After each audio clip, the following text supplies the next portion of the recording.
Maye with a shot up the seam and stride, just what they needed. Maye going to throw to the end zone, touchdown. Here he is again, stepping away from pressure. Oh my goodness, that was Mahomes-esque.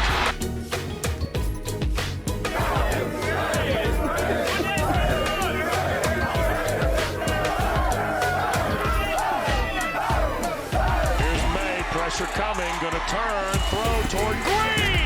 Touchdown, Carolina. He navigates the middle of that field so well. Seen this so many times throughout the season. Check this out by Drake Maye. I mean, it's a great move, and then he gets out in the open field. Drake Maye. The Heisman Committee take notice of this young man. Yeah, so Drake Maye is playing all right this season. These stats in his amazing season may surprise some, but here at 24/7 Sports, we had him as a 5-star and the number 4 quarterback in his class. So we knew that he would be pretty good, but probably not Heisman caliber in his first season as a starter. But maybe this guy saw it from a mile away, or even closer than that. Staff writer for Inside Carolina, Don Callahan, joins us. Don, I appreciate you here. You're there. Take us behind the scenes of how the Tar Heels were able to flip Maye from Alabama during his exciting recruitment. Well, first and foremost, he was UNC legacy, or is a UNC legacy, and that was in the background the whole time. But the actual flip, I think it was 3 items you can kind of point to. One was the relentless recruiting of Dre Bly, who Drake Maye has known since Dre was involved in the Charlotte football community before he became a coach in North Carolina. And Phil Longo, who really does a good job of establishing relationships with his quarterback recruits. And then number 2, it was Bryce Young.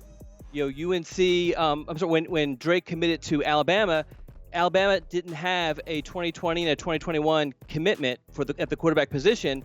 And then suddenly Bryce Young was added late on in his cycle, and that wasn't something that Drake liked to see. And then third, it was UNC producing on the football field.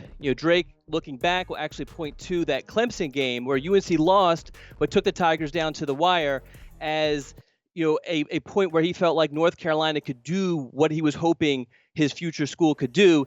You add in a couple of secret visits, and then you have a flip.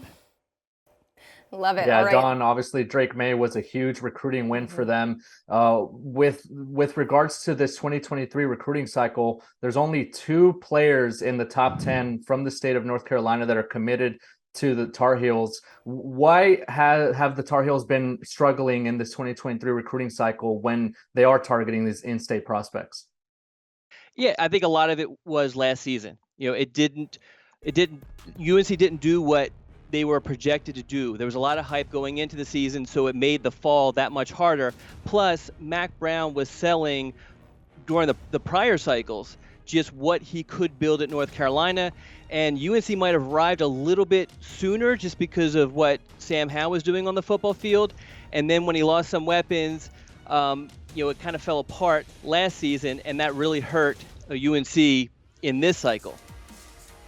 Well, one of the top players in the class is a 4-star linebacker, Callahan Keys. He's been committed since August, but the Sharks are swarming this time of year. I know a lot of people want his services. So where do things stand with him and the Tar Heels? Well, he admitted when he committed to North Carolina that he intended on taking official visits to other schools.